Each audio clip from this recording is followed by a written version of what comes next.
Hey sis, we're back to this subject of artificial intelligence again. So in my last essay, why do so many influencers look like us suddenly? I concluded following my research that yes, black women around the diaspora should be worried about the rise in AI. Has or is currently being created using her likeness and shared why, as black women, we should be worried. Following on from this essay, not only should black women be concerned about who profits from using our likeness in AI, it appears that we also need to be looking closely at how AI is used legally by law enforcement and how AI is used in the recruitment process, for example. I've recently made reference to a piece of research, and if you are catching this on Substack, you will see the research linked in the actual written article. If you are listening to this on YouTube, I will put it in the description box. This research was carried out by a black woman, a Canadian computer scientist called Joy, and I really hope I pronounced her surname correctly, Joy Buolamwini. I hope I've said that correctly. It's quite old. It was done around 2018. Her research concluded that black women, especially darker skinned black women, were the ones who experienced the most errors in 3 very specific AI face recognition programs. The key findings of the report I wish to share with as many black women as possible. The report's conclusion is something as many of us need to be aware of as possible. AI is no doubt on the rise. Personally, I can see the positive and negative sides of AI. One positive is that it's very useful to fact check information and data to a certain extent. That said, it can be used in ways that could misidentify, misrepresent, and possibly lead to serious outcomes for those who are misidentified via AI face recognition by the police, for example. So why the gender shades study matters for us. As mentioned, in 2018, computer scientists published their report they titled Gender Shades, Intersectional Accuracy Disparities in Commercial Gender Classification. I will link this in the description box if you're on YouTube. If you are catching this on Substack, it will be in the written article. The report uncovered some key facts, the most important being the technology we use every day, or that uses us and our likeness, you could say, to make others money, as shown in my last essay, doesn't see all people equally, and this is the problem. The researchers' key questions that they asked were, do facial recognition systems work the same for everyone, or do race and gender affect how accurately these systems can identify us? A very similar question to what I asked when I penned my 2023 essays, Who Upholds Racism in America? And Do Race and Perception Play a Role in Black Deaths in America? Now, again, if you're on Substack, they will be linked in the description. Well, they'll be linked in the direct essay, so you can click onto those and have a look if you wish.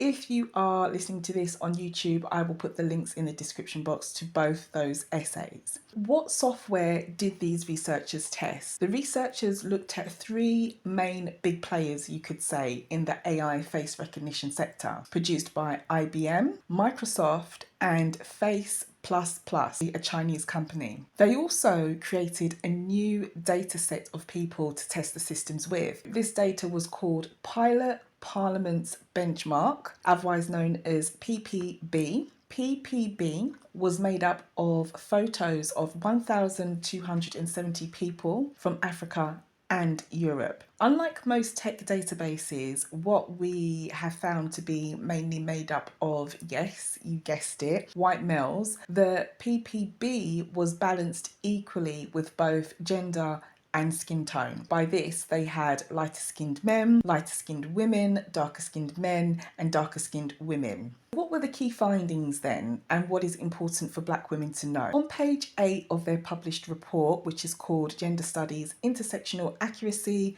Disparities in Commercial Gender Classification, which I will refer to as just the report from here on. This confirms that overall, all 3 of these systems did better at recognizing or identifying with, in quotation marks, maleness and whiteness. The report stated that we evaluated 3 commercial gender classifiers. Overall, male subjects were more accurately classified than female subjects, replicating previous findings, and this they refer to as findings done by other researchers called Nagan et al., so a group of researchers in 2015. And lighter subjects were more accurately classified than darker individuals. An intersectional breakdown reveals that all classifiers performed worse on darker female subjects. So that is a direct quote from the report on page 8. Is this a real surprise? Probably not. If we consider the findings on who is actually creating these AI systems for others to use,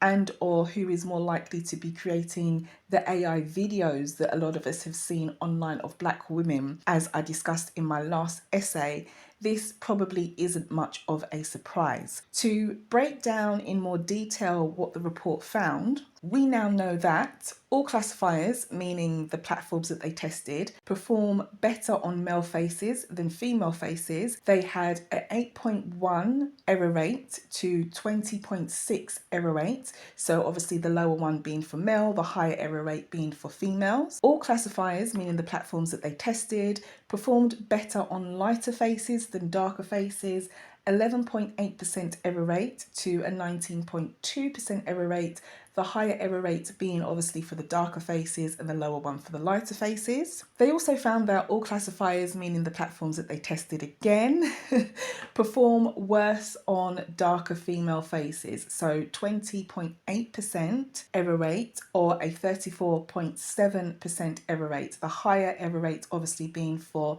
darker skinned female faces. Microsoft and IBM classifiers perform best on lighter male faces.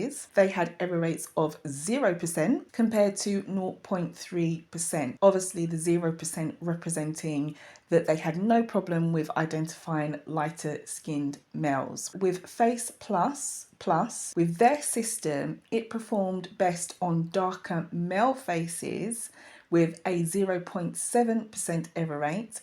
The maximum difference for their system in error rate between the best and worst within all the groups that were tested of people was 34.4%. There's a breakdown of what actually happened and what they actually found when they tested these systems with their own data, with an equal balance of male and female people, and obviously lighter skin and darker skin. Why should Black women actually care?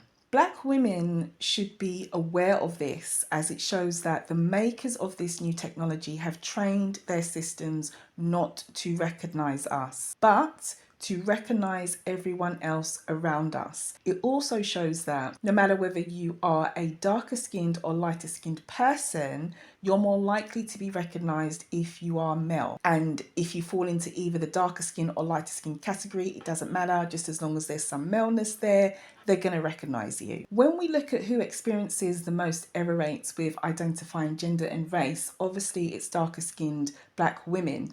This one finding from this report, this underscores the colorism that dark-skinned women face within their own community, my community as well. I am a Black woman. Colorism, we know, started with non-Black people, just like racism started with them, when white people would divide us up into our plantation or house tasks based purely on our skin colour. You all know the lightest of us would be working inside, especially when it came to women, because we were more acceptable, in quotation marks, for others to see. The darkest of hued women would be relegated to the field as cotton or tobacco pickers, just for being a darker skinned woman. Today, we see men in our own community like Chris Brown, Chris Rock, 50 Cent, et al. The list goes on, who honour this colorism when they make remarks about darker skinned women, and or they refuse to have them in their music videos or as backup dancers, or for whatever reason they are refusing to have these women